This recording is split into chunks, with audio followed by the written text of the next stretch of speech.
You know, actually, I'm wrong. No, he couldn't have played a robot. Robots are made of steel, and his performances are actually more wooden.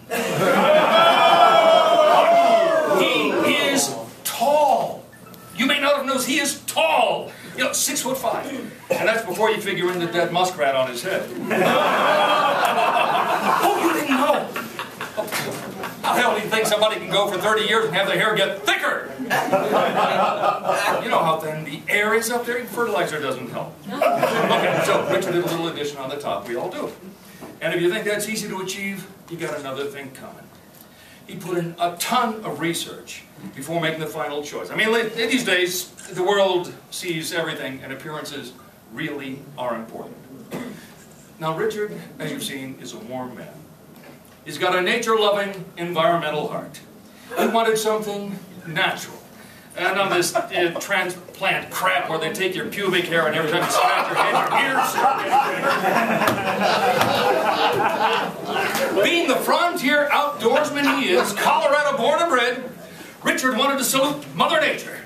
So first, he tried a raccoon.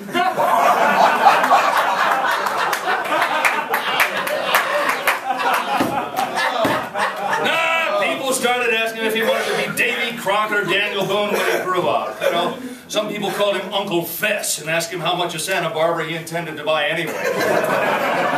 Oh, we got some California real estate people here. Well, the coonskin cap wasn't happening. But being the visionary Richard was, he looked ahead and saw the future of video games. Video games tend to be kind of military-oriented. So, being a true patriot, he thought, American painted turtle. Yeah. No. Back to the mammals. Have you ever heard of anybody ballsy enough to put a sleeping Wolverine on his head? Now, he considered it, but with the prospect of, you know, badger hair days wasn't worth it. Finally, in desperation, he even thought he'd try some beaver.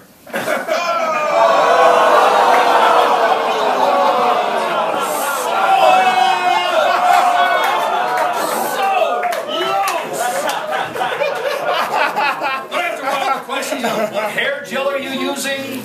No, he gave it up. He finally made the perfect choice. And in an homage to his hometown, he eventually went with the Colorado muskrat, and the rest is history. Look at that beautiful man. And, you know, speaking of history, Richard and I go way back. Oh, boy. We go backer than some of you people have been living. 30 years or more. We met up at Universal Studios, where we were both doing the Castle Dracula show. Yeah, we were both Dracula, but not at the same time. You know, twin sons of the same coffin. Never mind. Okay, look here. You saw this already. An incredibly youthful Richard choking the crap out of a juvenile Joey Dior. Oh, I wish Joey could be here tonight. Joey has the distinction of being the last bozo in the world. Really was. He was in Chicago. And very good friend of ours, very good friend of Richard's. That's how you treat your friends? Well, has anyone ever go to the Dracula show at Universal? I mean, we're talking years ago. Yeah. Okay, well, you know how the Dracula story goes. It's, you know, Dracula comes out of his coffin, and there are like 3,000 people in his house, so he picks 2 of them to become his brides, usually women. And then, you know, the traditional part where Dracula gets into a big hairy fight with the Incredible Hulk. Well, it is Universal. No? Well, that's what's wrong with modern education. Well, the Incredible Hulk, the one we had, was being played by Jake Steinfeld. Body by Jake, bodybuilder to the stars. That guy?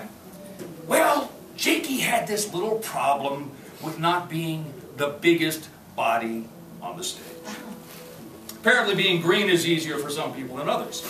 So, Jake bitched to management.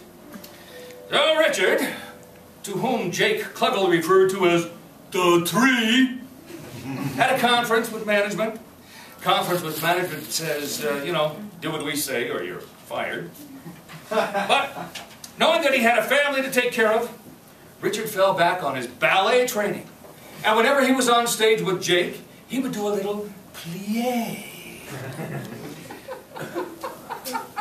Or to put it another way, Richard is the only guy I know who would literally bend over backwards to accommodate a coworker. Well, obviously that worked. Richard and Jake had a relationship that improved greatly, and the shows went smoothly. Now, you got to understand, during these shows, we had tours from all over the world. They really got into the fantasy. They loved the fantasy. Literally, almost every day, the incredible Jake would go off to a little hidden room with one of the tourists, usually female. And later, he'd come back with a big smile on his face, and so would the little tourista, usually along with some green paint. But Richard was a family man. And as heaven is my witness, I never saw him go back into that room. Ever. Once or twice I did see some green handprints on his ass. The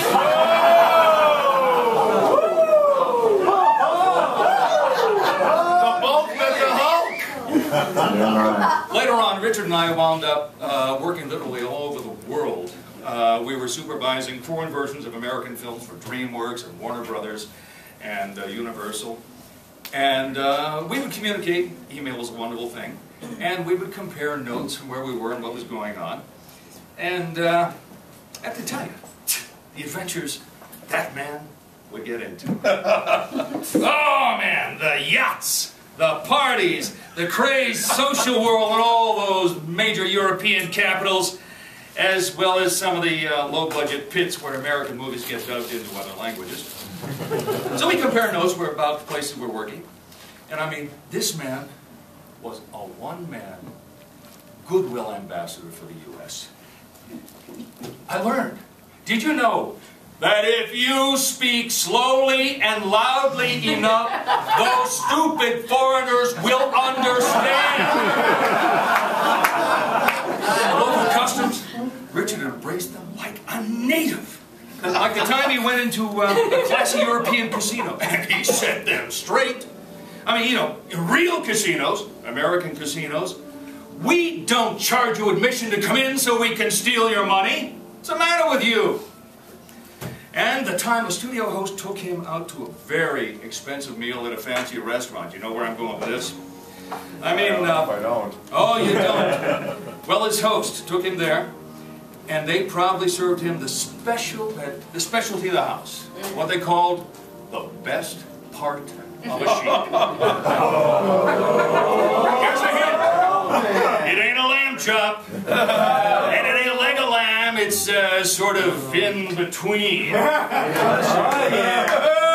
I mean, I've heard of sheep dipped. Whole new definition of ramrod, if you know what I mean. Did you put ketchup on that, Richard? No. No, okay. Okay, seriously, I've had more shared experiences, hetero, and my life is really much fuller because of it. I beat him up because I love him like a brother. And brothers play rough. Doesn't mean they don't care. I do care, and I do love you, Richard, and I always have.